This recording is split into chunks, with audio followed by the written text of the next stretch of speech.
What's up everyone? Welcome back to the channel. This is Shivam Dwivedi and you are watching Economics Easy है। दोस्तों एक बहुत ही बड़ी information मैं आपको देना चाहता हूं, वो ये कि अगर आप या फिर आपका कोई भी रिलेटिव या आपके फ्रेंड सर्कल में कोई भी ऐसा पर्सन है जो कर रहा है सीए एग्जाम की तैयारी, वो भी इंटरमीडिएट के, फिर चाहे वो ग्रुप 1 लेवल की हो या वो ग्रुप 2 लेवल की हो, तो दोस्तों उन सभी लोगों के लिए अनअकैडमी लेकर आया है मई 2021 के लिए एक स्पेशल बैच, और बैच का नाम है योद्धा सीरीज। योद्धा मतलब आपका टारगेट है, उस तक ये पहुंचाने में आपको करेंगे बहुत ही ज्यादा हेल्प। दोस्तों यहां पर इंडिया के जो टॉप एजुकेटर्स हैं वो पढ़ाएंगे, और सारे के सारे जो सेशंस होंगे 1000 प्लस आवर्स इनके सेशंस होते हैं। डाउट आप इनसे तुरंत पूछ सकते हैं और आपको तुरंत इनका रेस्पॉन्स भी मिलेगा, इसमें कोई दिक्कत वाली बात नहीं है। लिंक दिया हुआ डिस्क्रिप्शन बॉक्स में, एक बार आप लिंक को क्लिक करेंगे तो मैं आपको बताता हूं इंटरफेस आपका किस तरह का खुलेगा। गाइस यहां पर जो योद्धा सीरीज है वो मई 2021 अटेम्प्ट के लिए, जिसमें आपको 1000 घंटों से भी ज़्यादा कंटेंट मिल जाएगा। डेडिकेटेड डाउट क्लियरेंस सेशन होंगे, और इस एक सब्सक्रिप्शन में आपको सभी के सभी एजुकेटर सभी सब्जेक्टों के लिए अवेलेबल हो जाएंगे। दूसरी बात, यहाँ पर जो वीडियोस हैं वो अनलिमिटेड है। ऐसा नहीं कि आप इनकी 1 व्यूज़ 2 व्यूज़ 3 व्यूज़ देख सकते हो, नहीं, आपकी आंखें थक जाएंगी लेकिन इनके व्यूज़ नहीं थकेंगे। और यहाँ पर लाइव इंटरेक्शन होता है टॉप फैकल्टी मेंबर से। और यहाँ पर क्या होगा ना कि जब आपकी क्लासेस चलेंगी तो हर हफ्ते आपका एक क्विज टेस्ट होगा, जिससे आपकी परफॉर्मेंस को इवैल्यूएट किया जाएगा, और कहीं भी परफॉर्मेंस में कमी लगी तो ये आपको गाइड करेंगे किस तरह से आपको अपनी परफॉर्मेंस को इंप्रूव करना चाहिए। दोस्तों बता दूं ये बैच 22 दिसंबर को स्टार्ट हो चुका है, और आज ही इसको क्या करेंगे, आप सब्सक्राइब करेंगे। तो देखो जब आप लिंक को क्लिक करेंगे ना तो आपका इंटरफेस कुछ इस तरह का नजर आएगा। देख सकते हैं आप योद्धा मई 2021 complete course for CA intermediate group 1, और जैसे आप गेट सब्सक्रिप्शन पे क्लिक करेंगे तो आपका इंटरफेस कुछ इस तरह का नजर आएगा कि 1 महीने का सब्सक्रिप्शन, 3 का, 6 का, 12 का, 24 का, जो भी आपको अच्छा लगे अकॉर्डिंगली आप उस चीज को गेट कर सकते हैं।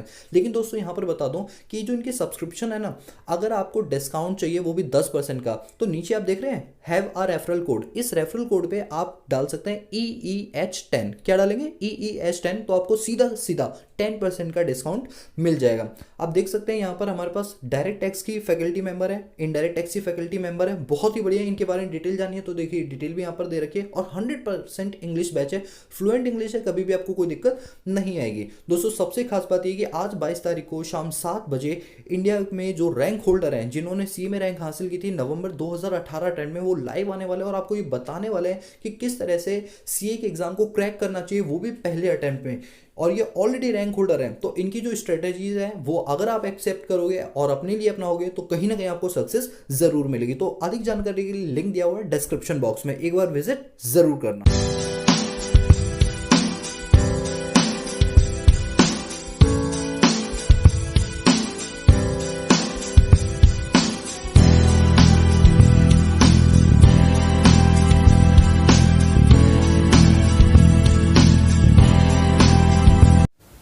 हेलो गाइस, तो कैसे हैं आप सभी लोग? उम्मीद करता हूं आप सभी लोग बहुत ही बढ़िया होंगे और आपकी स्टडी उससे भी ज्यादा अच्छी चल रही होगी। तो चलिए आज का हमारा टॉपिक है एलपीजी पर, लिबरलाइजेशन, प्राइवेटाइजेशन और ग्लोबलाइजेशन। दोस्तों ये टॉपिक आपने बचपन यानी 8th और 9th क्लास की इकोनॉमिक्स में भी पढ़ा होगा, लेकिन मैं आज जो आपकी क्लास लेने वाला हूं याद रखना, जिंदगी में आप नहीं भूल पाओगे कि एलपीजी का मतलब क्या होता है। ये मेरा वादा है, और अगर मैं अगले 20 मिनट के अंदर आपको पूरी तरह से एलपीजी ना समझा दूं तो आप वीडियो को डिसलाइक कर सकते हो, ये मेरा वादा है। और मैं जानता हूं कि आज की क्लास के बाद आपको इकोनॉमिक्स में और कहीं भी एलपीजी आएगा तो आप बिल्कुल समझ जाओगे कि एलपीजी का रियल मतलब क्या होता है, क्यों ये इंडिया के अंदर आया। तो चलिए दोस्तों शुरू करते हैं, वीडियो को एंड तक जरूर देखना। चलिए बात करते हैं एलपीजी। एलपीजी से पहले मैं आपसे बात करना चाहता हूं, आप जानते हो सन 1857 में इंडिया में एक कंपनी आई थी जिसका नाम था ईस्ट इंडिया कंपनी। और उस ईस्ट इंडिया कंपनी जो कि इंग्लैंड में बनाई गई थी, और इंडिया पर वो राज करने लगी। 200 साल तक इंडिया पे उसने अपना कब्जा जमाए रखा, और 1947 में फाइनली जब हमारा एक एक्ट आया, इंडिपेंडेंस डे एक्ट 1947, उस एक्ट के तहत उस कंपनी को बाहर रिमूव करके इंडिया को आजादी मिली। ठीक है, अब जब वो आजादी मिली तो 1949 में जवाहरलाल नेहरू ने ये डिसाइड किया कि अब कोई दूसरी कंपनी बाहर की इंडिया में आके दोबारा से राज ना करने लगे, इसलिए जो दरवाजे हमने पहले खोल रखे थे उन दरवाजों को बंद कर दो, यानी अपनी इकोनॉमी को, जो ओपन इकोनॉमी थी उसको क्या कर दो, क्लोज्ड इकोनॉमी बना दो, कोई भी बाहर की कंपनी इंडिया में नहीं आ सकती है, ठीक है, क्लोज कर दो, क्योंकि भैया 200 साल तक हमने भुगता इस चीज को, इसलिए ये गलती दोबारा तो नहीं होगी। तो 1949 में हमने अपनी गवर्नमेंट, हमने अपनी इकोनॉमी को क्या बना लिया, क्लोज्ड इकोनॉमी बना लिया, और साथ के साथ हमने अपनी इकोनॉमी को सोशलिस्ट इकोनॉमी बना लिया। आपने इकोनॉमिक्स से पढ़ा होगा ना, 3 टाइप की इकोनॉमी होती है, गवर्नमेंट इकोनॉमी, प्राइवेट इकोनॉमी और मिक्स्ड इकोनॉमी। तो जब बात करते हैं प्राइवेट इकोनॉमी की, तो ओवरऑल कंट्रोल या फैक्टर ऑफ प्रोडक्शन कौन निर्धारित करता है, प्राइवेट सेक्टर करती है, उसे बोलते हैं प्राइवेट इकोनॉमी। सोशलिस्ट इकोनॉमी की बात करें या गवर्नमेंट इकोनॉमी की बात करें, तो उसमें फैक्टर ऑफ प्रोडक्शन कौन निर्धारित करता है, गवर्नमेंट सेक्टर निर्धारित करती है। और दोनों का मिक्सचर जीएम केनीज ने बनाया था, जिसका नाम था मिक्स्ड इकोनॉमी या फिर कंबाइंड इकोनॉमी। हमने अपने पास कंबाइंड इकोनॉमी को अडॉप्ट किया, लेकिन कंबाइंड में भी ना 2 पार्ट होते हैं, विद सोशलिज्म, विद प्राइवेटाइजेशन। तो हमने विद सोशलिज्म किया था। विद सोशलिज्म का मतलब है कहने को तो मिक्स्ड इकोनॉमी है, लेकिन फिर भी गवर्नमेंट कंट्रोल करेगी पूरी की पूरी इकोनॉमी, पूरे के पूरे फैक्टर ऑफ प्रोडक्शन के लिए। तो नाम की ही थी, अदरवाइज देखा है तो वो सोशलिस्ट इकोनॉमी ही हुआ करती थी, जिसके चलते क्या हुआ आप जानते हो, गवर्नमेंट सेक्टर कोई काम ढंग से तो कर नहीं पाई। तो काफी टाइम के बाद 1947 यानी 1949 में हमने अपनी इकोनॉमी को मिक्स्ड इकोनॉमी बना लिया। और मिक्स्ड इकोनॉमी भी कौन सा वाला पार्ट बनाया, विद सोशलिज्म वाला, ठीक है, विद प्राइवेटिज्म वाला नहीं किया, विद सोशलिज्म अपनाया। तो गवर्नमेंट ने कहा कि भैया कोई भी काम होगा हमसे पूछे बिना नहीं हो सकता, हम हर जगह टांग अड़ाएंगे क्योंकि हम भैया गवर्नमेंट हैं। तो ऐसा करते करते 1991 में एक ऐसी सिचुएशन आ गई जब हमारी इकोनॉमी के पास इकोनॉमी को चलाने के लिए सिर्फ 4 दिन के ही पैसे बचे थे। सर वाकई में आप सच बोल रहे हो, बना रहे हो? बेटा एक एक बात सच बोल रहा हूं, गूगल सर्च कर सकते हो, एक एक बात सत्यता पर आधारित होगी, मैं कभी कोई चीज गलत नहीं बताऊंगा। तो 1991 में हमारे इंडिया की इकोनॉमी में इतने ज्यादा क्राइसिस आ गए कि हमारे पास पेट्रोल लेने के या बाहर देशों से सामान मंगाने के लिए सिर्फ 4 दिन का ही पैसा बचा था। 5वें दिन हमारी इकोनॉमी के पास कुछ भी नहीं होगा। सोचो कितनी भयानक सिचुएशन वो रही होगी। तब उस टाइम पे जो हमारे प्रेसिडेंट थे, जो हमारे प्राइम मिनिस्टर थे वो थे नरसिंहा राव, और उनके साथ हमारे जो फाइनेंस मिनिस्टर थे वो थे डॉक्टर मनमोहन सिंह। ये वही हैं जो अभी कुछ टाइम पहले प्रेसिडेंट हुआ करते थे। तो डॉक्टर मनमोहन सिंह जो थे ना, वो बहुत ही दिमाग वाले इंसान थे, हार्वर्ड यूनिवर्सिटी से पढ़े हुए थे यूएस के, तो उन्हें सारे पैंतरे पता थी कैसे इकोनॉमी को रिवाइव कर सकते हैं। लेकिन इस टाइम वो भी दिक्कत में आ गए, तो उन्होंने एडवाइस दिया नरसिंहा राव को कि एक काम करते हैं सर, कि आज अगर हमारे पास इकोनॉमी में पैसे नहीं है तो हम चाहे तो IBRD से, यानी international bank for reconstruction and development, plus IDA industrial development authority, international development authority, इन दोनों को जोड़ते तो बनता है वर्ल्ड बैंक। यानी हम वर्ल्ड बैंक से और IMF यानी इंटरनेशनल मॉनेटरी फंड से पैसा बोरो कर सकते हैं, लेकिन शर्त है कि हमें उन्हें कुछ देना पड़ेगा, तब वो हमें पैसा देंगे और उस पैसे को हम इकोनॉमी को रिवाइव करने में, दोबारा उठाने में लगाएंगे। तो नरसिंहा राव और साथ में मनमोहन सिंह कहां गए, यूएस में गए। यूएस के ब्रिटेन वुड जगह है, वहां पर गए जहां पर IMF का हेडक्वार्टर है। और world bank actually world bank नहीं जानते हो, वर्ल्ड बैंक 2 चीजों का मिक्सचर है, IBRD का और IDA का, international bank for reconstruction and development. उसमें ऐड कर दो दूसरी अथॉरिटी, इंटरनेशनल डेवलपमेंट अथॉरिटी, तब वो जाके वर्ल्ड बैंक बनता है। जनरली हम क्या बोलते हैं, IBRD ही वर्ल्ड बैंक है, जबकि ऐसा नहीं है, IBRD प्लस IDA बनता है वर्ल्ड बैंक। तो 2 ऑर्गेनाइजेशन के पास गए, एक तो वर्ल्ड बैंक के पास गए और एक IMF के पास गए, और हमने उन दोनों के सामने हाथ जोड़े और कहा हमारी इंडिया के पास पैसे नहीं है इकोनॉमी चलाने के लिए, प्लीज हम पे दया करो, प्लीज हम पे कृपा करो, ताकि हम अपनी इकोनॉमी को दोबारा से रिवाइव कर पाएं। तो क्या होता है कि वर्ल्ड बैंक का काम होता है जितनी इकोनॉमी डाउनफॉल में आ गई है उनको उठाने के लिए पैसा देना। किसका काम है, वर्ल्ड बैंक का। IMF का क्या काम है कि जिनके जो बैलेंस ऑफ पेमेंट है वो नेगेटिव में आ गए, यानी डेफिसिट में आ गए, उनको BOP को सरप्लस में लाने के लिए या बैलेंस करने के लिए पैसा उधार देने का काम किसका होता है, IMF का होता है। मैं रिपीट कर दूं, वर्ल्ड बैंक का काम होता है जो इकोनॉमी डिस्ट्रॉय हो गई है किसी रीजन से, चाहे वो वर्ल्ड वॉर से हुई है किसी भी रीजन से, उनको दोबारा से उठाने के लिए कौन पैसा देता है, वर्ल्ड बैंक देती है। और IMF कब पैसा देती है, तब जब आपका BOP बैलेंस ऑफ पेमेंट किस में आ जाए, नेगेटिव में आ जाए, यानी डेफिसिट में आ जाए, तो उसको बैलेंस करने के लिए पैसा कौन देती है, IMF देती है। ठीक है, तो दोनों, अब हमारा BOP भी नेगेटिव में था और हमारी इकोनॉमी भी क्रैश हो चुकी थी, तो ऐसे में वर्ल्ड बैंक से क्रैश होने के लिए पैसा ले सकते थे और IMF से इसलिए पैसा ले सकते थे क्योंकि हमारा BOP किस में था, नेगेटिव में। तो क्या हुआ कि हमने हाथ जोड़े, तो उन दोनों ने हमें देखा, इंडिया को देखा और कहा भैया तुम इंडियंस, तो अगर हम तुम्हें एक बड़ा लोन दे भी दे अमाउंट का, तो तुम्हारी कैपेसिटी कैपेसिटी ही नहीं है कि तुम हमें लौटा पाओ। अब तुम्हारी क्योंकि कैपेसिटी नहीं है तो तुम्हें इस लायक हम पहले बनाएंगे कि तुम हमें हमारा लोन दे पाओ। तो मनमोहन सिंह ने कहा कि ऐसा क्या आप करोगे? बोले कुछ नहीं, बस 3 एग्रीमेंट पे सिग्नेचर करवाएंगे। वो 3 एग्रीमेंट होंगे, लिबरलाइजेशन, प्राइवेटाइजेशन और ग्लोबलाइजेशन। तो मनमोहन सिंह ने कहा ये कौन सा कॉन्सेप्ट है या ये कौन सा एग्रीमेंट है? तो उन्होंने कहा देखो भैया, अगर आपको हम पैसा दे दें तो क्या गारंटी आप हमें पैसा लौटा दोगे? तो हम आपके साथ कुछ एग्रीमेंट्स करेंगे जिसके तहत आपको इस लायक हम बना देंगे आने वाले 10 सालों के अंदर कि आप हमें हमारा पैसा सूद समेत विद इंटरेस्ट क्या कर दो, वापस कर दो। तो मनमोहन सिंह ने ये तो बहुत अच्छी बात है, तो उन्होंने कहा कि ऐसा आप क्या करोगे हमारे साथ? तो उन्होंने कहा 3 एग्रीमेंट पे साइन कर दो, LPG। अब रुक जाओ, अब जितनी कहानी मैंने आपको बताई है ना, इस कहानी को जरा हम पढ़ लेते हैं, फिर हम LPG पर आएंगे, ठीक है? देखना यहां पर लिखा है since independence India followed the mixed economy system with socialism. जब देश आजाद हुआ तब देश ने अपने आप को सोशलिज्म से हटा के किस में कर लिया? मिक्स्ड इकोनॉमी में। लेकिन मिक्स्ड इकोनॉमी में कौन सा वाला रखा? With socialism. कहने को मिक्स्ड लेकिन है भी socialism. So that public sector dominate. अब ऐसे में क्या होगा? पब्लिक सेक्टर हर जगह अपनी मनमर्जी चलाएगा और मनमानी करेगा। The control and regulation of our economy, यानी पब्लिक सेक्टर अभी भी रेगुलेट करना चाहता है, कंट्रोल करना चाहता है हमारी इकोनॉमी को चलाने में, जिसकी वजह से बहुत दिक्कतें हुई। क्या दिक्कतें हुई वो ये लिखा। क्या रीजंस थे इकोनॉमिक को रिफॉर्म करने के लिए? सबसे पहला poor performance of public sector. सारी ले तो ली अपने ऊपर कि हमारे बिना कुछ नहीं होगा, लेकिन तुम कम से कम इस लायक तो हो कि कुछ कर पाओ। पब्लिक सेक्टर ढंग से काम ही नहीं कर पाती। जानते हो उन दिनों पर स्कूटर भी खरीदने के लिए हमें बुकिंग करानी पड़ती थी, साल 2 साल बाद स्कूटर मिलता था। किस कलर का? जो होगा वो मिल जाएगा, आपके हिसाब से नहीं चलेगा। यानी पूरा मार्केट सेलर ओरिएंटेड था, कस्टमर ओरिएंटेड नहीं था। आज तो क्या है, सेलर हमसे पूछते तुम्हें क्या चाहिए, हम वैसा प्रोडक्ट बनाएं। लेकिन उस जमाने में सेलर ओरिएंटेड होता था, सेलर जो प्रोडक्ट बनाता था वही हमें खरीदने पड़ जाते थे। तो ऐसे में क्या हुआ कि परफॉर्मेंस बिल्कुल ही पुअर होगी। याद करो MTNL अगर आप लोगों के यहाँ लगा हुआ, कितनी परफॉर्मेंस पुअर होती है नेट वगैरह की। Second, deficit in BOP। हमारा जो बैलेंस ऑफ पेमेंट है, यानी हमारे जो एक्सपोर्ट्स हैं वो कम हो गए और इंपोर्ट बढ़ गए, तो हमारे जेब से पैसा ज्यादा जाने लगा और हमारा BOP बैलेंस ऑफ पेमेंट किस में आ गया? डेफिसिट, बोले तो नेगेटिव में आ गया।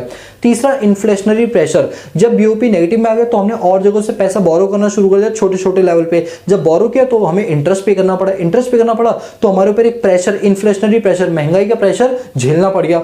चौथा, fall in exchange rate, fall in foreign exchange reserves. जो हमारे पास फॉरेन करेंसी के रिजर्व्स थे, जो कोष था जिसमें हम dollar, euro, pound, Japanese yen वगैरह रखा करते थे, वो सारे हमें देने पड़ गए। क्यों? क्योंकि भैया माल खरीदेंगे तो पेमेंट तो उनकी करेंसी में करनी पड़ेगी। गांधी जी हर जगह थोड़ी चलते, वो तो इंडिया में चलते, नेपाल में या पाकिस्तान में। बाकी जगह तो हमें डॉलर्स देने पड़ते हैं, US डॉलर देने पड़ते हैं, जापानीज येन या रेन वगैरह, यूरो, ये सब देने पड़ते हैं। तो क्या होता है कि ऐसे में जो हमारे रिजर्व है वो कम होने शुरू हो गए। अब रिजर्व खत्म हो जाएंगे, फिर हम इंपोर्ट कैसे करेंगे? बहुत दिक्कत हो जाएगी। ह्यूज बर्डन ऑफ डेट, उधारी का बर्डन बहुत ज्यादा हो चुका था, इंटरेस्ट ही देते रह गए थे। इनसफिशिएंट मैनेजमेंट हमारा इतना अच्छा था नहीं। मतलब इन सब रीजंस की वजह से हमें 1991 में वो दिन देखने पड़ गए कि हमारी इकोनॉमी को चलाने के लिए सिर्फ 4 दिन का ही पैसा बचा था। तब क्या हुआ? मैंने आपको बताया, मनमोहन सिंह और नरसिंहा राव दोनों के दोनों कहां गए? IMF के पास गए, वर्ल्ड बैंक के पास गए, यानी US के ब्रिटेन वुड में गए और वहां जाके इन्होंने दरखास्त की, भैया लोन दे दो, लोन दे दो, लोन दे दो। तो उन्होंने लोन दिया। देखो, to manage of economic crisis 1991, और ये सारे काम कब हुए? 1991 में हुए। तो इस चीज को मैनेज करने के लिए इंडियन गवर्नमेंट ने अप्रोच किया IBRD और IMF को। अच्छा, IBRD का मतलब वर्ल्ड बैंक नहीं होता। अगर हम IBRD में ऐड कर दे IDA तब बनता है जाके वर्ल्ड बैंक। आप फुल फॉर्म लिखो IBRD की, international bank for reconstruction and development, उसमें ऐड कर देंगे IDA, इंटरनेशनल डेवलपमेंट अथॉरिटी, तो बनता है जाके वर्ल्ड बैंक। और IMF की फुल फॉर्म लिखो इंटरनेशनल मॉनेटरी फंड। मैंने भी आपको बताया IBRD लोन कब देता है कि जितनी भी इकोनॉमी डिस्ट्रॉय हो चुकी है किसी भी रीजन से, चाहे कोई फ्लड आए, नेचुरल कैलेमिटी आए, वर्ल्ड वॉर हो गया, तो उनको रिवाइव करने के लिए कौन पैसा देता है? IBRD देता है। और IMF पैसा कब देती है? जब आपका BOP किस में आ गया हो? नेगेटिव में आ गया हो, तब आपको ये पैसा देती है। हम दोनों के पास गए क्योंकि हमारी इकोनॉमी भी क्रैश हो चुकी थी और BOP भी नेगेटिव में, तो हम दोनों से लोन ले सकते थे। तो इंडियन गवर्नमेंट ने अप्रोच किया IBRD और IMF को, और वहां से उन्हें $7 बिलियन का लोन मिला, $7 बिलियन का लोन मिला, जिसमें से 2.7 बिलियन डॉलर का लोन मिला, जिसमें से 2.2 बिलियन डॉलर का लोन किसने दिया था? IMF ने दिया था। ठीक है, अब एक बात सोचो, कोई बंदा इतने बड़े अमाउंट का लोन फ्री में तो देगा नहीं। कुछ कोलेट्रल सिक्योरिटी तो वो रखवाएगा ही रखवाएगा।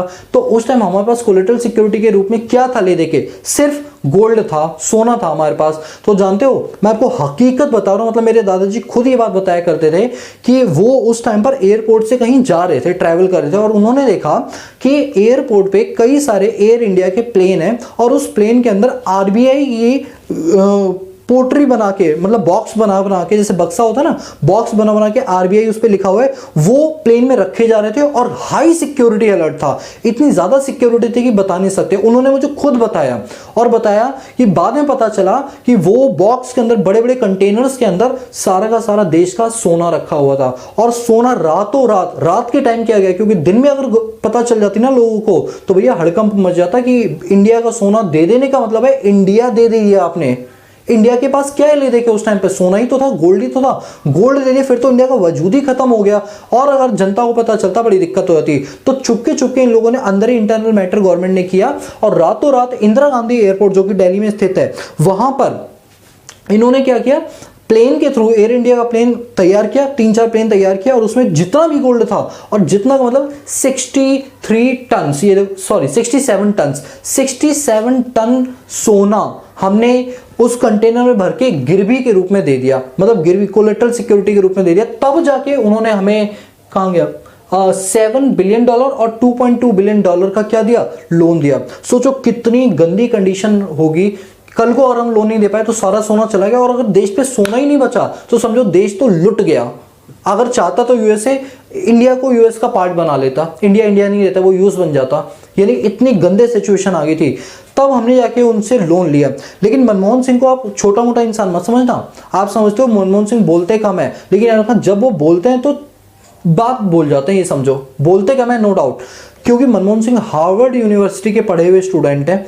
हार्वर्ड यूनिवर्सिटी में पढ़ना इतना आसान काम नहीं होता इंडियंस के लिए। वहां पे जो भी बच्चा पढ़ता है ना, समझो वो या तो आरबीआई का गवर्नर बनेगा या वो प्राइम मिनिस्टर बनेगा। ऐसे लोग बनते हैं, छोटी मोटी पोस्ट के लिए नहीं बनते।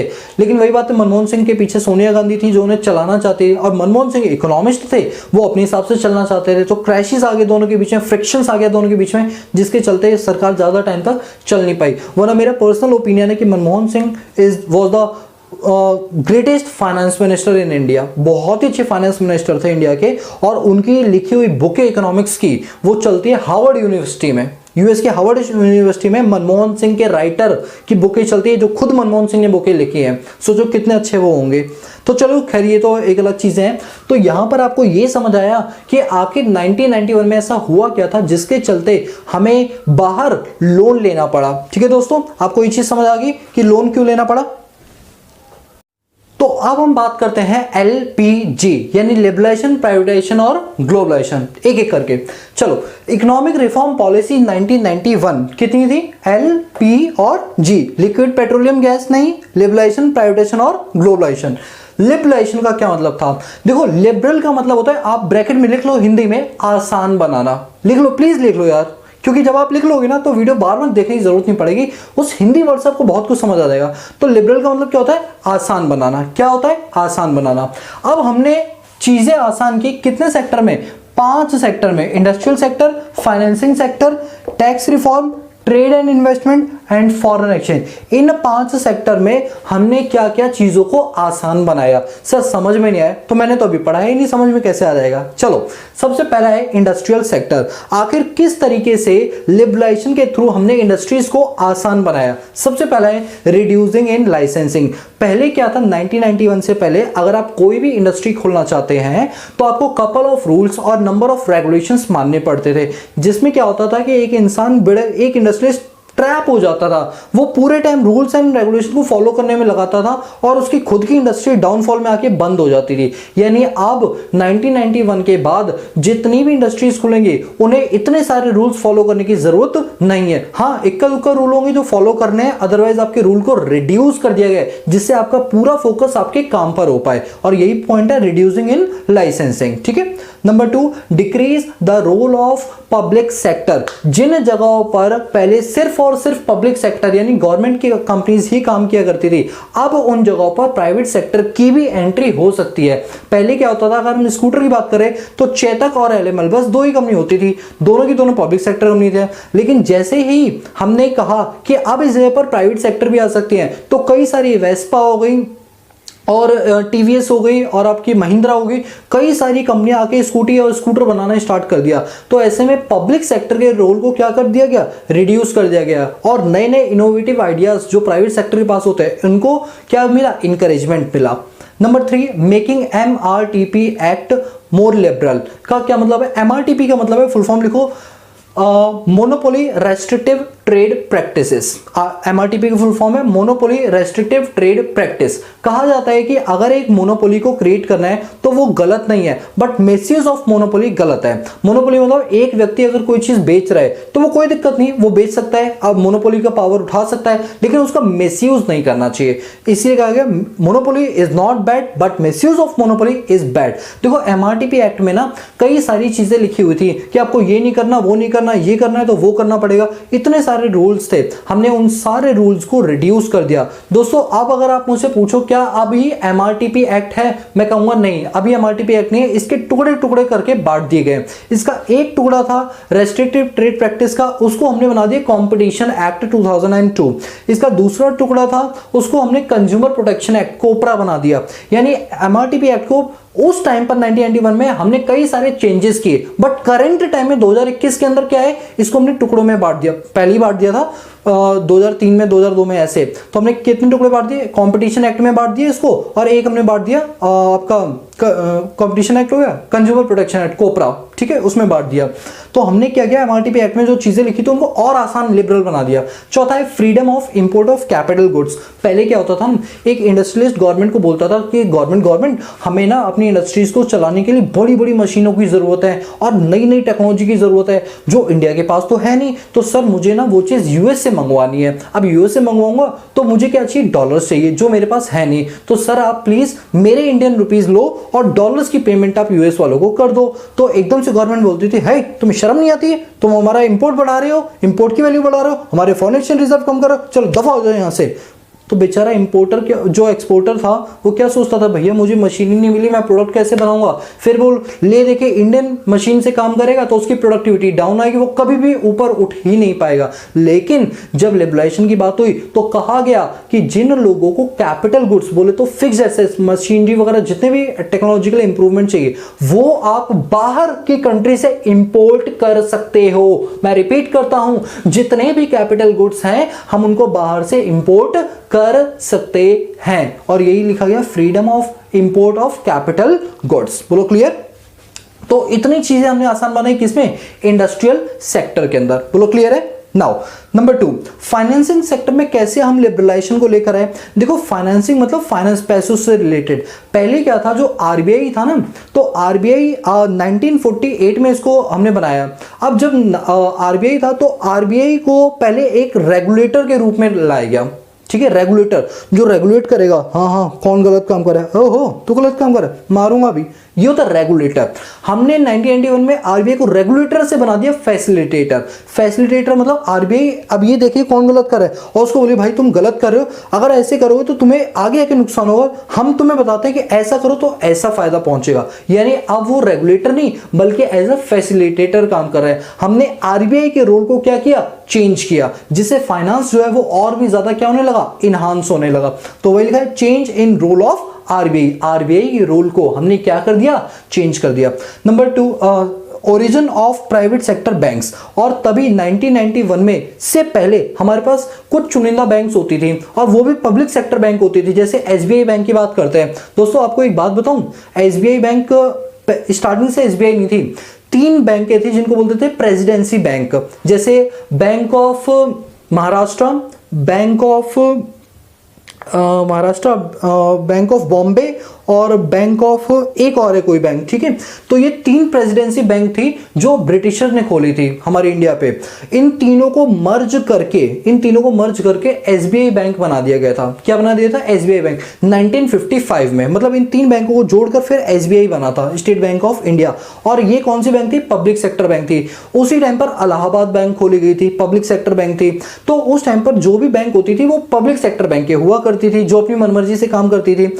तो क्या हुआ कि 1991 में जब एलपीजी आया तो एलपीजी में फाइनेंसिंग सेक्टर में लिखा था कि भैया बैंक अगर चाहे तो प्राइवेट सेक्टर की भी ओपन हो सकती है। और जैसी ये आई स्कीम, तुरंत एचडीएफसी के ओमपुरी क्या नाम है उनका, कुछ पुरी करके उनका नाम है, तो उन्होंने क्या किया, तुरंत एक कंपनी खोली कंपनीज एक्ट 1956 के अंतर्गत, और बैंकिंग कंपनी खोली और नाम क्या दिया? HDFC, housing development finance corporation. HDFC bank खुली, प्राइवेट सेक्टर की सबसे बड़ी बैंक कौन है आज के डेट में? एचडीएफसी। जो किसकी देन है? इस एलपीजी की देन है। फिर कौन सी खुली? आईसीआईसीआई बैंक खुली। फिर कई सारी इंडस्ट्रियल बैंक्स और प्राइवेट सेक्टर बैंक खुलनी शुरू हो गई। अब क्या है कि आज के डेट में लोग प्राइवेट सेक्टर से अच्छी सर्विस ले पाते हैं as comparison to public sector banks. क्यों हो पाए?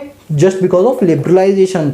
सर मतलब आज तक हमें समझ नहीं आता, लेकिन आज बिल्कुल क्लियर हो रहा है दोस्तों। इसलिए कहा था वीडियो को एंड तक देना, सारी चीज बताऊंगा, बिकॉज मैं नहीं चाहता कि आप एग्जाम ओरिएंटेड होकर पढ़ो, आप थोड़ा प्रैक्टिकल पढ़ोगे तो ज्यादा अच्छा रहेगा। Number 3, increase FDI limits. FDI बोले तो फॉरेन डायरेक्ट इन्वेस्टमेंट। एफडीआई की लिमिट जो पहले 10% होती थी उसको बढ़ा के 51% कर दिया गया। यानी अगर कोई फॉरेन कंपनी हमारी कंपनियों पर पैसा लगाना चाहती है, इन्वेस्टमेंट्स करना चाहती है, तो वो कर सकती है, लेकिन कितना कर सकती है? Up to 51%। लेकिन अब 2021 के अंदर इस लिमिट को और भी कई जगहों पर बढ़ा दिया गया। 74% भी किया गया, 75% भी किया गया। एयरपोर्ट पे एफडीआई करना चाहते हो तो 100% भी कर दिया गया है। यानी लिमिट्स बढ़ा दी गई एफडीआई की, जो कि पहले नहीं थी 1991 से पहले। थर्ड है टैक्स रिफॉर्म। हमने टैक्सेशन पॉलिसी में भी कई सारे चेंजेस किए। हमारे पास जो डायरेक्ट टैक्स और इनडायरेक्ट टैक्स बोले तो इनकम टैक्स, और उस टाइम पर जीएसटी तो था नहीं, उस टाइम सर्विस टैक्स वगैरह चला करता था, एक्साइज ड्यूटी। हमने इनके टैक्स रेट को कम किया और जो प्रोसीजर होते थे उनको सिंप्लीफाई किया, जिससे एक टैक्स पेयर को हम हार्श चीजें ना दे, बल्कि उसको सिंप्लीफाई प्रोसेस में रखे जिससे वो हमसे खुश रहे। ठीक है, तो वही है reducing in taxation and process को क्या किया? सिंप्लीफाई किया। फिर फोर्थ है हमारा trade and investment. Trade and investment में हमने लिबरलाइजेशन कैसे किया वो देखो, removal of quota system on import. दोस्तों एक बात बताओ, मैं अगर आप लोगों से पूछूं कि अगर हम इंटरनेशनल ट्रेड की बात करते हैं तो इंटरनेशनल ट्रेड में कितनी एक्टिविटीज होती है? 2, export import, export import, export import. ठीक है, कोई तीसरी एक्टिविटी तो नहीं होती? नहीं। अच्छा, एक्सपोर्ट और इंपोर्ट, गुड्स और सर्विसेज दोनों का हो सकता है। ठीक है, हम क्या चाहते हैं? एक्सपोर्ट, एक्सपोर्ट और एक्सपोर्ट, क्योंकि एक्सपोर्ट करने से पहली बात हमारा माल बाहर जाएगा तो हमारी पब्लिसिटी होगी, हमारी कंपनियों के मेड इन इंडिया लिखा हुआ। दूसरा, जब हम बाहर को बेचेंगे तो उनसे गांधी जी थोड़ी लेंगे, उनसे तो भैया फॉरेन करेंसी लेंगे। और जब हम फॉरेन करेंसी लेंगे तो जो हमने गुल्लक बनाई हुई है ना, वो याद है मुझसे शादी करोगे, उसमें सलमान खान ने गुल्लक बनाई बहन की शादी के लिए, मम्मी की आंखों के लिए, ऑपरेशन के लिए। इसी तरह से हम लोगों ने यानी इंडियन गवर्नमेंट ने भी गुल्लक बनाई हुई, जिसे बोलते हैं रिजर्व्स। कौन सा रिजर्व? Foreign exchange reserve. तो जो हमारे रिजर्व्स है वो क्या होंगे? बढ़ेंगे। तो हर गवर्नमेंट चाहती है कि एक्सपोर्ट्स को इनिशिएट किया जाए, बढ़ावा दिया जाए, लेकिन इंपोर्ट को पेनलाइज किया जाए, क्योंकि जब हम इंपोर्ट करेंगे तो हमारे गांधी जी थोड़ी जाएंगे, हमें वही जो रिजर्व हमने इकट्ठे किए उन्हीं में से पैसा देना पड़ेगा। और जितने कम रिजर्व समझो हमारे लिए उतनी दुखदायी चीजें हो जाएंगी। तो गवर्नमेंट हमेशा एक्सपोर्ट को बढ़ाना चाहती है और इंपोर्ट को कम करना चाहती है। अब इंपोर्ट को कम करने के लिए गवर्नमेंट ने 2 चीजें निकाली हैं। कौन कौन सी? एक होता है टैरिफ और एक होता है नॉन टैरिफ बैरियर। कौन कौन से बैरियर होते बताओ? टैरिफ बैरियर और non tariff barrier. Tariff barrier का मतलब होता है जिसका इंपैक्ट प्राइस पे पड़ेगा, यानी कि 10 रुपए वाली चीज अगर आप इंपोर्ट करते हो तो वो 15 की पड़ेगी, 5 रुपए उस पर टैक्स लगा देंगे, कहीं ना कहीं इससे आपकी डिमांड क्या हो जाएगी? कम हो जाएगी। इसे बोलते हैं tariff barrier. Non tariff barrier क्या होती है कि हम प्राइस पे नहीं लगाएंगे, हम क्वांटिटी पे लगाएंगे कि आप एक साल में सिर्फ 10,000 यूनिट मंगा सकते हो, उससे ज्यादा मंगा ही नहीं सकते, इंपोर्ट ही नहीं कर सकते हो। इससे बोलते हैं क्वांटिटेटिव रेस्ट्रिक्शन, बोले तो कोटा सिस्टम, बोले तो नॉन टैरिफ बैरियर। मैं रिपीट करूं, हम इंपोर्ट को रिड्यूस करने के लिए गवर्नमेंट हम पे 2 टाइप की ड्यूटीज लगाती है। एक होता है टैरिफ बैरियर और एक होता है non tariff barrier. Tariff barrier price पर लगाया जाता है, जो कि दिक्कत भरी बात नहीं है, चलो कोई बात नहीं, महंगे रेट से ले लेंगे लेकिन खरीद तो पाएंगे। लेकिन नॉन टैरिफ बैरियर बड़ा दुखदाई होता है, क्योंकि इसमें आप ज्यादा खरीद ही नहीं पाओगे, जो क्वांटिटी डिसाइडेड है उससे ज्यादा ले ही नहीं पाओगे। तो क्या किया गया?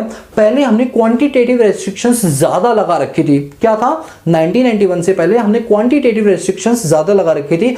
अब उन रेस्ट्रिक्शंस को हमने क्या कर दिया, रिड्यूस कर दिया। क्या कर दिया, रिड्यूस कर दिया। तो वही लिखा हुआ है कि ट्रेड को बढ़ाने के लिए और इन्वेस्टमेंट को बढ़ाने के लिए रिमूव किया कोटा सिस्टम। लिख लो, कोटा सिस्टम मतलब क्वांटिटेटिव रेस्ट्रिक्शन, ये बोले तो नॉन टैरिफ बैरियर, ठीक है, इंपोर्ट पे से। क्लियर हुआ पॉइंट, बिल्कुल ना। चलो फिर है रिलैक्सेशन इन इंपोर्ट लाइसेंसिंग। अगर आप चीज़ों को इंपोर्ट करना चाहते हो तो उसके लिए लाइसेंस की ज़रूरत पड़ती है। तो गवर्नमेंट ने पहले बहुत ही कपल ऑफ रूल्स बना रखे थे उसको लेने के लिए। वो सारे रूल्स को सिंप्लीफाई करके आसान बनाया गया ताकि कोई व्यक्ति अगर इंपोर्ट लाइसेंस लेना चाहे तो उसे आसानी से इंपोर्ट लाइसेंस मिल जाए। तो हमने रिलैक्सेशन दी किसमें, इंपोर्ट लाइसेंसिंग में। तो इस तरह से ट्रेड एंड इन्वेस्टमेंट में क्या हुआ, लिबरलाइजेशन। और पांचवा पॉइंट है foreign exchange liberalisation. Foreign exchange में लिबरलाइजेशन हमने कैसे दिया, हमने ऐसे दिया फ्लेक्सिबल एक्सचेंज रेट सिस्टम को इंट्रोड्यूस किया। पहले जो हमारे यहाँ पर फॉरेन एक्सचेंज को डिटरमाइन करते थे तो हमारे यहाँ पर चलता है ब्रिटेन वुड रेट सिस्टम कि यूएस में देखो कितने रुपए में 1 किलो सोना कितने रुपए का आता है और इंडिया में 1 किलो सोना कितने रुपए का आता है, दोनों को डिवाइड कर दो, उससे $1 का रेट निकल आएगा, जिसे बोलते हैं ब्रिटेन वुड सिस्टम। फिर हमने इसको कुछ टाइम बाद चेंज किया, सेकंड वर्ल्ड वॉर के बाद हम आगे फिक्स्ड एक्सचेंज रेट सिस्टम, जिसमें जो सेंट्रल बैंक्स है वो डिसाइड करेंगे क्या एक्सचेंज रेट होगा। और अब जो करंट टाइम में चल रहा है वो है फ्लेक्सिबल एक्सचेंज रेट सिस्टम। हमारे यहाँ पे 1991 से पहले फिक्स एक्सचेंज रेट सिस्टम चलता था, जहां पर साल भर में गवर्नमेंट डिसाइड कर देती थी या आरबीआई डिसाइड करती थी कि डॉलर के रेट कितने होंगे। लेकिन अब ऐसा नहीं है, अब ये मार्केट फोर्सेस पर कर दिया। डॉलर के रेट हर सेकंड और हर मिनट क्या होते रहते हैं, चेंज होते रहते हैं। इस सिस्टम को बोलते हैं फ्लेक्सिबल एक्सचेंज रेट सिस्टम। दोस्तों ये सारे टॉपिक इकोनॉमिक्स के, आपने जरूर मैक्रो इकोनॉमिक्स में पढ़ा हो, और अगर नहीं पढ़ा ना तो मैं एक चीज बताऊं, हमारे एक और यूट्यूब चैनल है जिसका नाम है इकोनॉमिक्स इजी है, उसमें इकोनॉमिक्स से सारे वीडियो लेक्चर डाली हुई, आप आराम से देख सकते हो, क्योंकि शिवम है तो कोई दिक्कत नहीं है। चलिए फ्लेक्सिबल एक्सचेंज रेट सिस्टम हमने फिक्स से अपने आप को किसमें चेंज किया, फ्लेक्सिबल से। अच्छा फिक्स से पहले कौन सा था, ब्रिटेन वुड सिस्टम, ठीक है। चलिए डीवैल्यूएशन ऑफ रुपीज, जो हमारे पैसों की वैल्यू है हमने उसको डेप्रिशिएट नहीं डीवैल्यू किया। क्या किया, डीवैल्यू, ताकि अचानक से डिमांड ज्यादा क्रिएट हो जाए, ठीक है। तो अब बताओ हमने लिबरलाइजेशन 5 सेक्टर में किया, वो कौन कौन से थे, इंडस्ट्रियल सेक्टर में चीजों को आसान बनाया, हमने फाइनेंशियल सेक्टर की चीजों को आसान बनाया, हमने टैक्स रिफॉर्म में आसानी दी, हमने ट्रेड एंड इन्वेस्टमेंट में आसानी दी, हमने फॉरेन एक्सचेंज में आसानी दी, जिससे अल्टीमेटली हमारा इंडिया जो है वो बूस्ट अप होना शुरू हो गया। And this is all the concept is called liberalisation. आपने ऊपर लिखा है ना, लिबरलाइजेशन मतलब चीजों को सिंप्लीफाई करना। तो 1991 में लिबरलाइजेशन इन 5 सेक्टर्स में आया, जिसकी वजह से कुछ टाइम के बाद हमारी इकोनॉमी का जो ग्राफ था ना, नीचे से स्ट्रेटली वो भाई ऊपर होने लगा। समझ आई बात। चलो ये था पूरा आपका लिबरलाइजेशन, जो कि हमने क्या कर दिया, बंद कर दिया। अब आते हैं प्राइवेटाइजेशन की ओर, अब आते हैं प्राइवेटाइजेशन की ओर। कोई दिक्कत नहीं है, सब कुछ समझ आएगा, बने रहिए हमारे साथ। प्राइवेटाइजेशन का मतलब क्या होता है, अगर एक बात बताओ, गवर्नमेंट तुमसे जब चीज संभाली नहीं आ रही है, तुम प्रॉफिट करके दे नहीं पा रहे हो इकोनॉमी को, तो क्यों चला रहे हो भैया कंपनियां, अपनी कंपनियों के शेयर्स को बेच दो प्राइवेट सेक्टर को, ताकि प्राइवेट सेक्टर उसको टेक ओवर करके अपनी तरीके से चलाए, प्रॉफिटेबल बनाए, और उस प्रॉफिट का हिस्सा इकोनॉमी की कंट्रीब्यूशन में लगाए। तो गवर्नमेंट को समझ आ गया, तो गवर्नमेंट ने क्या किया, चीजों को प्राइवेटाइज किया। मैं आपको एक चीज बताऊं, कॉपी में लिख लो आप लोग। क्या होता है कि जब पब्लिक सेक्टर यानी गवर्नमेंट पब्लिक सेक्टर से चीज किसके हाथों में जा रही है, प्राइवेट सेक्टर के हाथों में जा रही है, तो इस कॉन्सेप्ट को बोलते हैं प्राइवेटाइजेशन। अब इसको अपोजिट कर दो, प्राइवेट सेक्टर से कोई चीज किसके पास आ रही है, गवर्नमेंट यानी पब्लिक सेक्टर के पास आ रही है, इसको बोलते हैं नेशनलाइजेशन। मैं रिपीट कर रहा हूं, आप नोट कर लो, प्राइवेटाइजेशन और नेशनलाइजेशन। प्राइवेटाइजेशन मतलब पब्लिक से कहां आ जाना, प्राइवेट के पास आ जाना, और नेशनलाइजेशन में क्या होता है, प्राइवेट से कहां जाना, पब्लिक सेक्टर के पास आ जाना। लेकिन 1991 में हमने नेशनलाइजेशन नहीं बल्कि प्राइवेटाइजेशन किया। तो प्राइवेटाइजेशन के थ्रू क्या हुआ, ट्रांसफर हुई, transfer of ownership from public sector to private sector. हमने पब्लिक सेक्टर से क्या कर दिया, प्राइवेट सेक्टर को वो चीजें क्या कर दी, ट्रांसफर कर दी, ठीक है। इसके बाद डिसइन्वेस्टमेंट। डिसइन्वेस्टमेंट का मतलब है कि जिस जगह पर पहले गवर्नमेंट ने इन्वेस्टमेंट की थी, अब उसको बेच रहे हैं, किसको, प्राइवेट सेक्टर को, यानी डिसइन्वेस्टमेंट कर रहे हैं। क्या कर रहे हैं, डिसइन्वेस्टमेंट कर रहे हैं। दोस्तों मैं आपको एक बात बताऊं, हमारे यहाँ पे 1991 से पहले गवर्नमेंट ने क्या किया था, मतलब देश आजाद होने के बाद और 1991 से पहले बोले तो 1950 की बात कर रहा हूं, 1950 की 1950 में रिफॉर्म पॉलिसी आई थी। Industrial reform policy.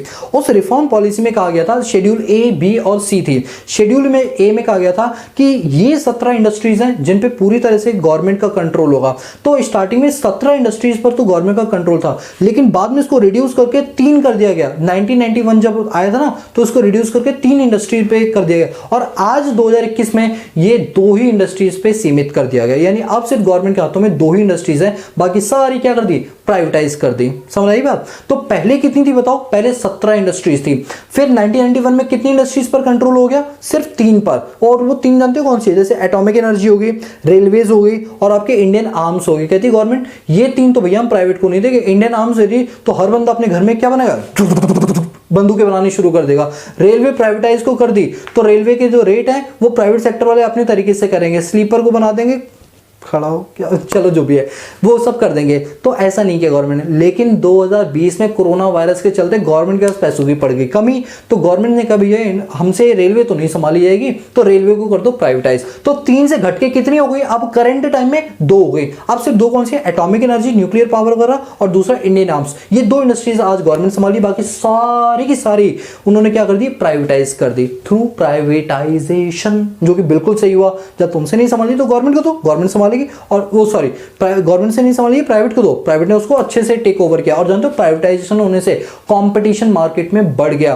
अब बीइंग अ कंज्यूमर हमें कम प्राइस पर ज्यादा अच्छी क्वालिटी मिलती है। पहले क्या होता था ना, आप अपने मम्मी पापा से पूछना, पहले सेलर कॉन्सेप्ट चलता था। जो गुड सेलर ने बना दी, कंज्यूमर को उसके अकॉर्डिंगली अपने आप को चेंज करना पड़ जाता था। लेकिन अब जो मार्केट है 1991 के बाद, वो बन गया consumer market. Consumer is the king. पहले क्या था, सेलर इज द किंग, अब क्या बन गया, कंज्यूमर इज द किंग। 1991 में जब प्राइवेटाइजेशन हुआ तब इतनी सारी इंडस्ट्रीज एक ही सेक्टर के अंदर आ गई, जिसके चलते इंडस्ट्रीज में आपस में कॉम्पिटिशन बढ़ गया। तो अपनी सेल बढ़ाने के लिए उन्होंने कस्टमर की प्रेफरेंसेस को बेस बनाया और कंज्यूमर की सुननी शुरू की। इसीलिए कंज्यूमर से फीडबैक फॉर्म भराए जाते हैं, ताकि जो गलतियां हमसे हो रही है कंज्यूमर वो बताएगा तो हम उसमें सुधार करेंगे और हम अपनी सेल्स को बढ़ाएंगे। आप जानते हो, अगर हम बात करें अपने पास इंटरनेट की, तो हमारे पास पहले MTNL और BSNL का इंटरनेट होता था, लेकिन आज की डेट में डैन हो गया, तिकोन हो गया, एयरटेल हो गया, वोडाफोन हो गया, कितनी सारी इंडस्ट्रीज खुल गई हैं, जिसके चलते कम प्राइस कर दी गई है और क्वालिटी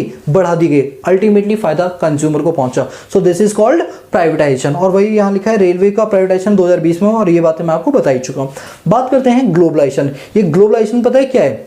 वो एक गाना याद आता है, पर्दे में रहने दो, पर्दा ना उठाओ, पर्दा जो उठ गया तो ग्लोबलाइजेशन आ जाएगा। जी हाँ दोस्तों, यही कुछ हमारे इंडिया के साथ हुआ। जैसे ही हमने वो पर्दा हटाया, ठीक है, तो पर्दा हटाते ही क्या निकला, ग्लोबलाइजेशन निकला। यानी पहले जो हम अपने आप में बंद रहते थे, हमें किसी से बात नहीं करनी, कोई हमारे इर्द गिर्द नहीं पहुंच सकता, ऐसा अब नहीं होगा।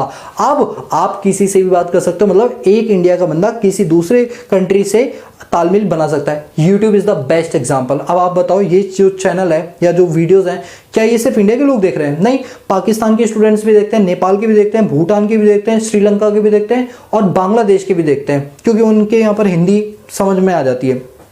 तो क्या है ये ग्लोबलाइजेशन है, इंटीग्रेट कर देना। इंटीग्रेट का मतलब होता है जोड़ देना, अपनी इकोनॉमी को वर्ल्ड इकोनॉमी के साथ इंटीग्रेट कर देना, जोड़ देना। This concept is called globalisation.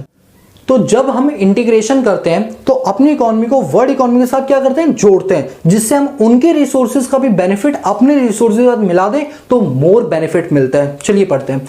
Integrate मतलब जोड़ना, लिख लो, इंटीग्रेट मतलब जोड़ना। Integrate to world wide economy, integrate मतलब जोड़ना अपनी इकोनॉमी को सारी की सारी इकोनॉमी के साथ। बोलो क्लियर। इसके बाद है convert into open economy, closed economy को पर्दे को उठा दो, क्या कर दो, ओपन इकोनॉमी बना दो। रिमूवल ऑफ ट्रेड रेस्ट्रिक्शन, व्यापार करने के जो तौर तरीके तुमने बताए हम उस तरीके से नहीं बल्कि अपने तरीके से करेंगे। जो रेस्ट्रिक्शंस है उनको रिमूव कर दो। इसके बाद है फॉरेन डायरेक्ट इन्वेस्टमेंट और नीचे है फॉरेन पोर्टफोलियो इन्वेस्टमेंट। दोस्तों ये मैं बताऊं क्या होता है, दोनों हम दोनों को सेम समझते हैं जबकि दोनों डिफरेंट होते हैं।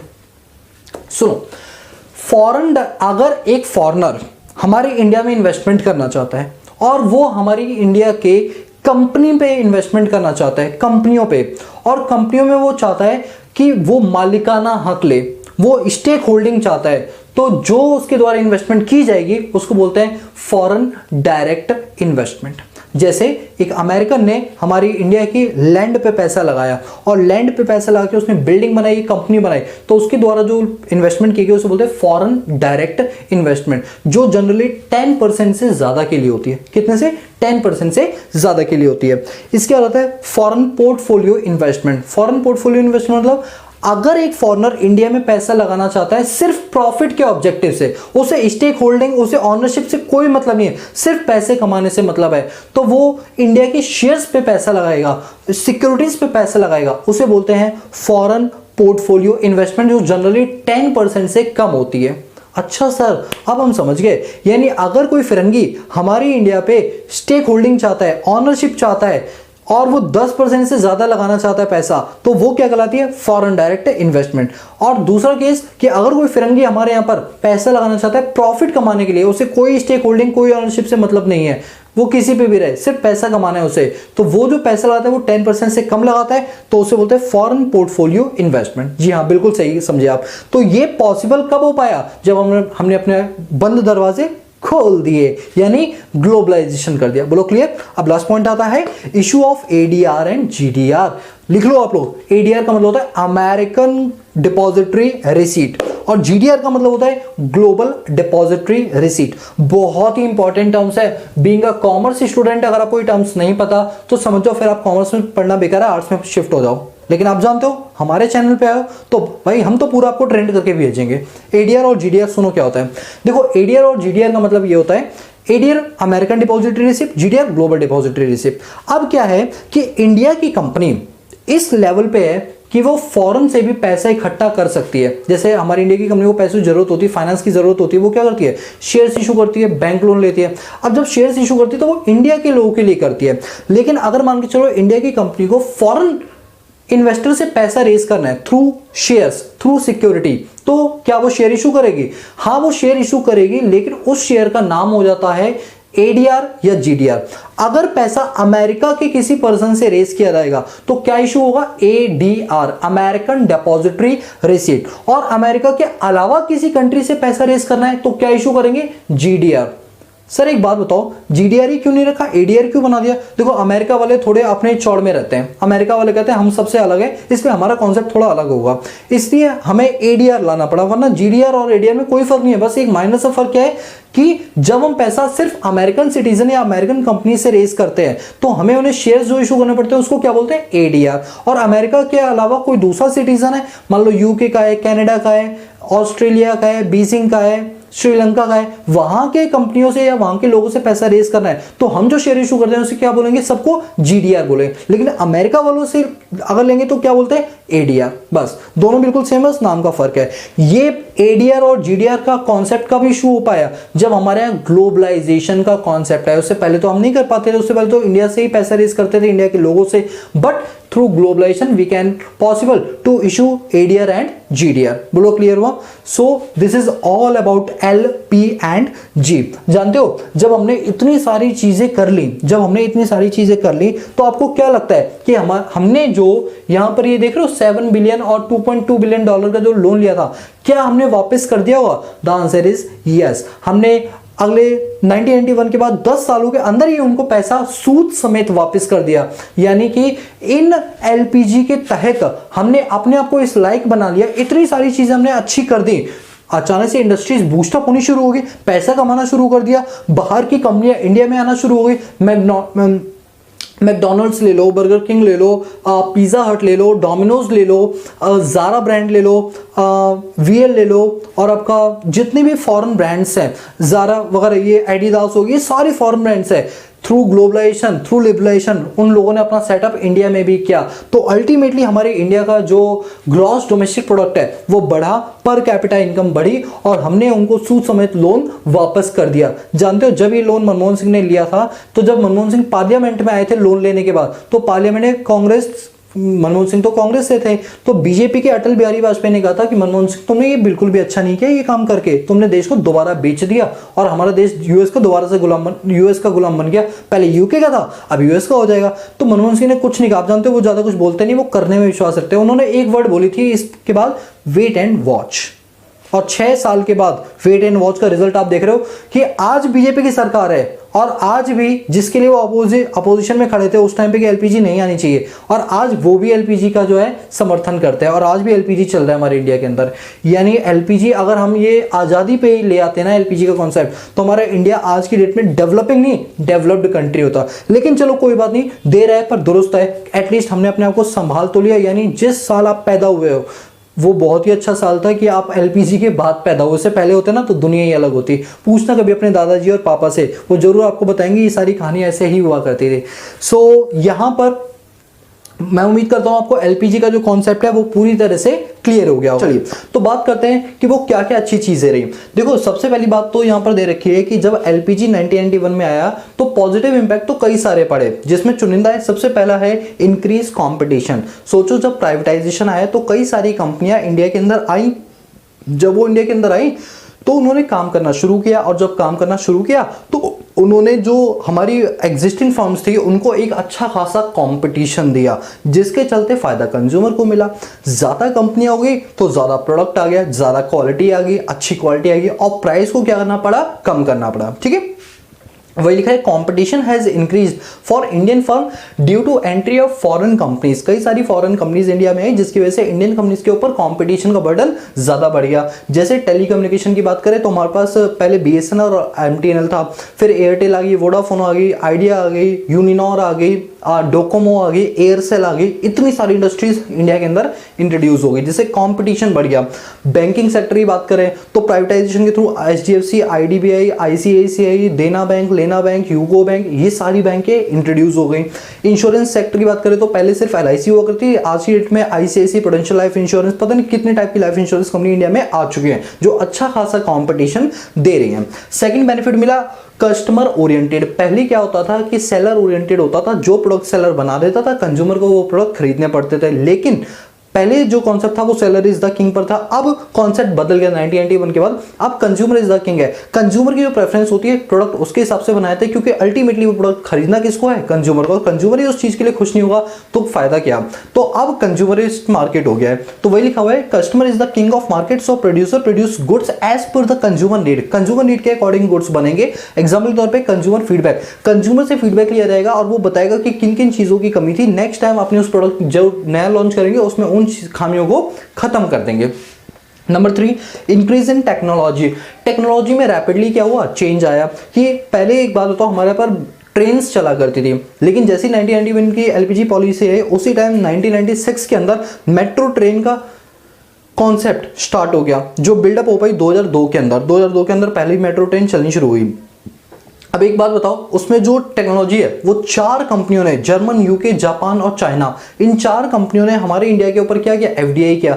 अगर ग्लोबलाइजेशन ना होता तो मेट्रो ट्रेन, अब बुलेट ट्रेन का भी कॉन्सेप्ट इंडिया में आने वाला है, क्या ये सब हो पाता? The answer is no. Technological improvement India में नहीं हो पाती। वही लिखा हुआ है it is rapidly changing and modifying their operation according to the new inventions. Example जैसे DMRC, Delhi metro rail corporation, जैसे metro train, bullet train, heavy duty atomic automatic machine, ये सारी चीजें हम इंपोर्ट कर पा रहे हैं, उनकी टेक्नोलॉजी को लेकर अपनी टेक्नोलॉजी को इनहांस कर पा रहे हैं, right. Number 4 is development human resources. Human resources की भी डेवलपमेंट हुई है, क्योंकि बाहर के जो मैनेजमेंट या मैनेजरल स्किल्स हैं वो वहां जाके हम सीख सकते हैं, या वहां के लोग इंडिया में आके सीख सकते हैं। सोचो जो मल्टीनेशनल कंपनी होती है उसका सेटअप ग्लोबली कई सारी जगहों पर होता है, कई सारे कंट्रीज पे होता है। सोचो जब वो इंडिया में आएगी तो वो सारी स्ट्रेटजीज जो उसने बाकी कंट्रीज पे लगाई वही सेम स्ट्रेटजी इंडिया में लगी, थोड़ा बहुत चेंज करके, तो हमें उनसे बहुत सारी चीजें सीखने को मिलेगी। इससे जो हमारा ह्यूमन डेवलपमेंट है वो भी इनहांस होगा। तो वही लिखा हुआ है there is a need for development of human resources as the new market condition require people with higher competency. और इससे जो ह्यूमन की जो कॉम्पिटेंसी है ना, जो लायक है, वो पहले से ज्यादा हो गई है। लायक का मतलब है मैं पहले नालायक था, अब मैं लायक हो गया हूं, समझ लो कुछ ऐसे ही था। मार्केट ओरिएंटेशन, मार्केट ओरिएंटेशन जो है वो पहले से भी ज्यादा डाइवर्सिफाई हो गया। पहले हमारे पास बड़े लिमिटेड प्रोडक्ट्स होते थे, अब मल्टीपल प्रोडक्ट्स हैं एक सिंगल फील्ड के अंदर। जैसे बात करते हैं वॉचेस की, तो वॉचेस में कई सारी फील्ड हैं। अब जैसे मैं आपको दिखाता हूं, पहले ना तो ऐसी, ये टाइटन की वॉच है मेरे पास, ना तो ऐसी वॉच चलती थी, और ये एडिडास की ना ऐसी वॉच चलती थी। पहले चलती थी वो चेन वाली वॉच, वो भी है मेरे पास, फिलहाल अभी यहाँ पर नहीं रखी हुई है।